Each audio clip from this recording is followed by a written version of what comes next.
For years, Lee Beth Young struggled with substance abuse. She just didn't know how to live with her pain.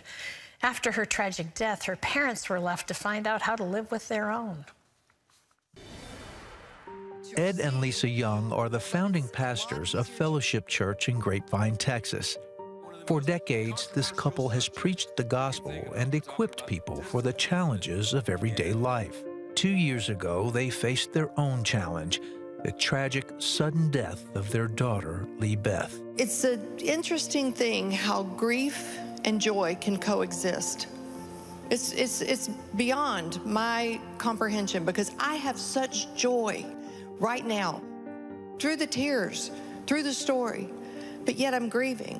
But that is only possible through Christ. Ed and Lisa share their journey of grief and how they found comfort and peace in their book, A Path Through Pain. Ed and Lisa Young are here with us now, and we're so glad to have you on the program today. This is such a hard thing, you know, for anyone to talk about. But let's start with the joy part of who Lee Beth was. Will you talk a little bit about who she was?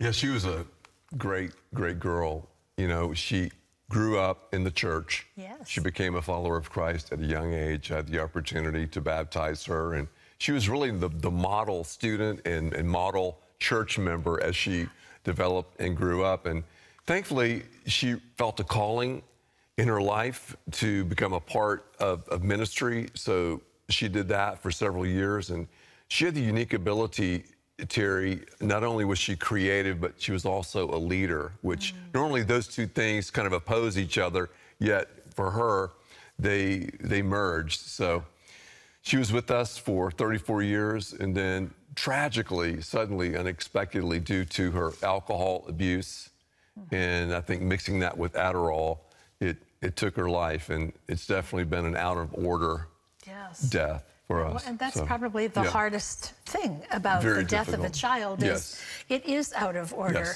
Lisa, when did you first recognize that there were issues for her? So she had struggled with anxiety and depression.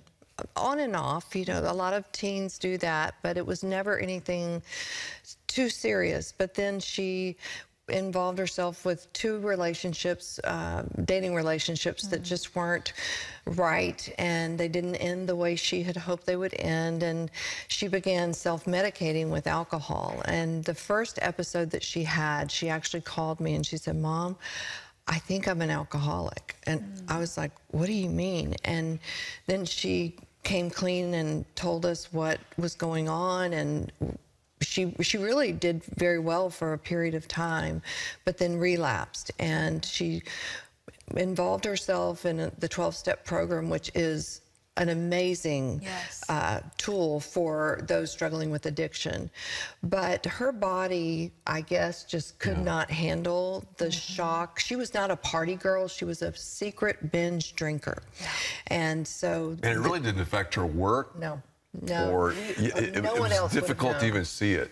But she had this one particular weekend where I was out of town, and she pocket called me. And I tried to call her back, and there was no response. And so Ed went to her home, and very quickly we learned that she had fallen back into this pattern and was not doing well. Yeah. Ed, tell us about that day. That's every father's nightmare. Yes, and it was brutal, because going to her house and seeing her in that state, Terry, just ripped my heart out and our hearts out. So I took her to a Christian therapist that she'd been working with, and then from there, took her to our house, and we have a little playroom for our grandkids.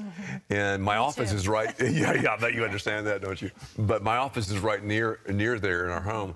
So I just made a little bed for her, and she was, you know, sobering up and coming off this high, and I just said, "Lee Beth, I'll be right in my study. I'm working on a message. If you need me, you know, just say anything." And I was out of town. She was out of town seeing her mom, who was in her 90s. That's mom's worst nightmare. Yes, yes. So anyway, I just said, "Lee Beth, I love you." I kissed her, and she was laying there on the little bed, and went into my study, and I was, of all sermons, I was writing a sermon on Abraham and Isaac. And I just wrote, I even still write, I don't just use the computer. Right. I wrote... I know I love yeah. I wrote these words, and Abraham laid Isaac on the altar. And right after I wrote the word altar, I heard a sound I'd never heard before. And I said, Lee Beth, nothing. And I ran into our playroom, and pretty much she was gone. Yes. Yeah. Wow. Wow. I mean, she had a faint heartbeat even after the EMTs came and used the paddles and everything, but she was gone. Another nightmare to watch. Yeah. You know, so many families facing this with fentanyl, with the use of alcohol mixed with drugs. And, you know, there's a shame factor involved in that for families, I think, who are left behind. You two decided to stand up a few weeks later in front of your church and just kind of lay the whole thing out, bare bones. What we said, we just said, you know, we're not going to alter the situation, but we're going to alter it, A-L-T-A-R, and literally Romans 12, put it on the altar. And so we said early on, we're going to tell the truth about this. We're going to put this story on the altar. And we said, Lord, wherever it takes us, we'll share it and talk about it in an open and honest way.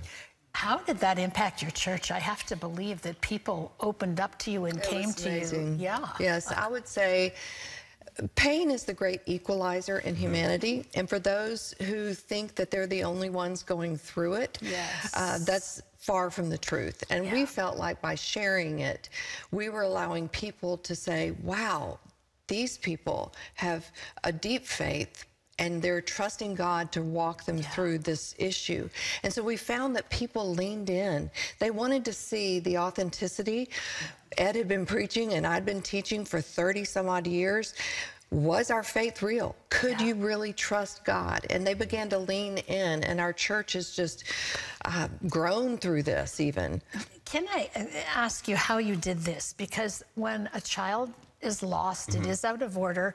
When something desperate has happened and it's upheaval in your life, a lot of marriages haven't survived that. How did you guys pull together in the middle of that? Well, you know, when we were in the process of writing this book, which I never thought we would write, obviously, we were talking to someone that helps us with our writings, and she told Lisa that we had gone through and we figured out about 7 of the 10 markers that lead to divorce, which we didn't even realize. I forget what they are, but we called it our pain audit, because as we were researching and thinking about pain, in this particular pain of the loss of a child, we realized we had weathered quite a few storms. But if Jesus is your anchor, there's not a storm that can take you out. And so we may go through things in our life, and we will go through things in our life, but Jesus is our anchor. He holds us securely. Ed is a fisherman, so he goes out quite a bit on boats, and a captain will tell you that the harder the wind blows, the deeper the anchor goes. And so that is what we've found. Sounds like a book you know, title. Terry, I one time made the mistake of trying to make a homemade anchor, and it didn't work. I used a clothesline in a Clorox bottle full of sand. And as I talk Good to effort, Ed. as I talk to so many people, and even in my own life, I think we're using sometimes those clotheslines and Clorox bottles to try to stabilize us when our anchor is Jesus. So that's in a short answer what I would say. I want to say, you know, I know there are many of you who are listening to this testimony and you're hurting. The book is called A Path Through Pain. They found such peace through journaling and praise and worship. You got to get the book. It's so worth it. Thank you for being with us today. Thank you very much. Great to have you here, and thank you for being with us.